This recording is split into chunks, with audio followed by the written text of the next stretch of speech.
Hey everyone, my name is Qiu Fang, and I'm the lead character concept artist on Overwatch 2. Hi everyone, my name is Kyungseo Min, and I'm an associate narrative designer on Overwatch 2. And today, we are here to talk about Kiriko, the newest support hero joining our roster. Kiriko grew up in Kanezaka, and she was raised by her mother and grandmother. Her family has ancestral ties to the Kanezaka shrine, which worships the fox spirit. Her grandmother taught Kiriko the responsibilities of taking care of the shrine, the importance of traditions, rituals, and community. Her mother, on the other hand, is a fierce ninja and believed in taking action, standing up for yourself, and fighting for what's right. We can see in Kiriko that she bridges these two sensibilities together, the traditional and the modern, the fighting and the healing. Kiriko is a strong, badass woman. She will do anything to protect her family and her community, even if that means she has to bend a few rules. She's a trickster, like the fox spirit. Kiriko grew up alongside Hanzo and Genji. Her mother actually trained the Shimadas, and she was especially close to Genji, since they both are kind of on the mischievous kind of side.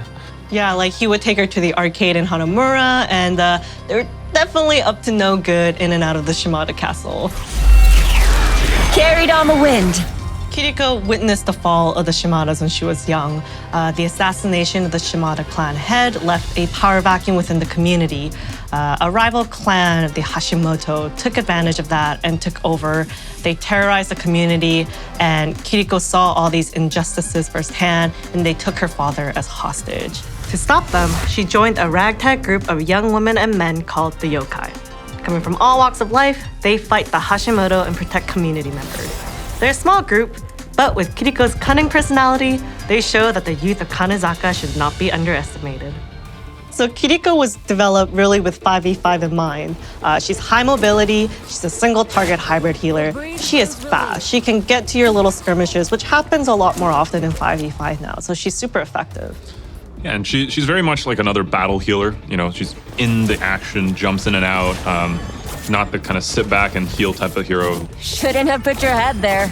Yeah, I think a lot of experienced players will have fun with her, and I think a lot of DPS players will love her. Underestimated me, nah? From day one, really, her fox was there in the design. It felt right. It fit the character visually, and the fox was based on the Japanese inari, which is the fox spirit, and it's a guardian protector kind of spirit. In Japanese folklore, foxes are also known to represent cunning and smarts, which matches Kiriko's personality as well. Now I'm having fun. Kiriko actually started as an ecology boss unit that was part of the ninja ecology. Her hairband and bandana kind of comes from classic depictions of ninjas in pop culture, and it's got a symbol on the top. It's basically the kanji for kitsune, for fox, turned diagonally, which is really cool.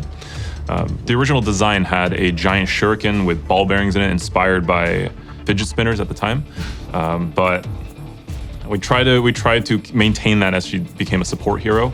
However, learning from past mistakes when we tried to force a design and a concept together, we ended up just kind of retooling her to look more like a support hero. Some of the old, some of the new. So Kiriko's primary ability is the healing Ofuda. Ofudas are these paper talismans believed to be imbued with powers. When you do this ability, you see these Ofuda paper slips firing in two, and they home in on allies. They're a little slow, but you can use your ally teleport ability to offset that, or you can use the slowness in your advantage, and you can preemptively shoot them if you foresee that a teammate will need healing. Her secondary fire is she throws out a kunai, and these are actually very fast in contrast to the Ofuda. There's low overall damage, but it crits for a ton of damage, right? So very, very powerful in the hands of an accurate player. And the idea here was to split her abilities thematically, having half of her abilities kind of be supportive with, you know, the healing Ofuda, and the other half is more about the offense and damage with the kunai. And yeah, this honors the kind of narrative elements of her mother and grandmother at the same time. Also, the first iteration of Genji had the kunai, so the team's really happy that we're bringing it back. Come on, Shimada. One of her abilities is the ally teleport. She can teleport directly to an ally. She can even teleport through walls. And the distance is pretty generous, so you can travel across maps pretty far and pretty quickly. This makes her a great support because she can get to her teammates quickly and just provide the healing power that the team needs. Her second ability is called the Protection Suzu. Suzu are a small spell, and Kiriko throws them out and it makes allies invulnerable briefly, and they also cleanse debuffs. This is great to combo with her teleport ability to quickly get in there and support a teammate. You can also throw it down on yourself if you're in a sticky situation, and it kind of saves your hair. But it does have a long cooldown, so it requires good judgment and timing. Sounds like a really good counter to like Sleep Dart. Yes, and Junker Queen's anti-heal. 私が守る Her passive ability is the wall climb. She can scale walls like Genji and Hanzo. Because they train together, we just felt it was appropriate. So finally, Kiriko's ultimate is called the Kitsune Rush. It's a huge buff that gives you a ton of movement speed, attack speed, reload speed, and also cooldown reduction on your abilities on all allies affected. Very, very powerful. It's great for just kind of initiating an attack on an objective. And actually, originally it was just going to be the Fox, but found it kind of hard to track where the Fox was going. So the Torii gates were more done out of just give you kind of a target and seeing where the Fox is going. But it just ended up also looking just absolutely beautiful. Kiriko is voiced by Sally Amaki. Sally did an amazing job bringing a cool girl energy to Kiriko.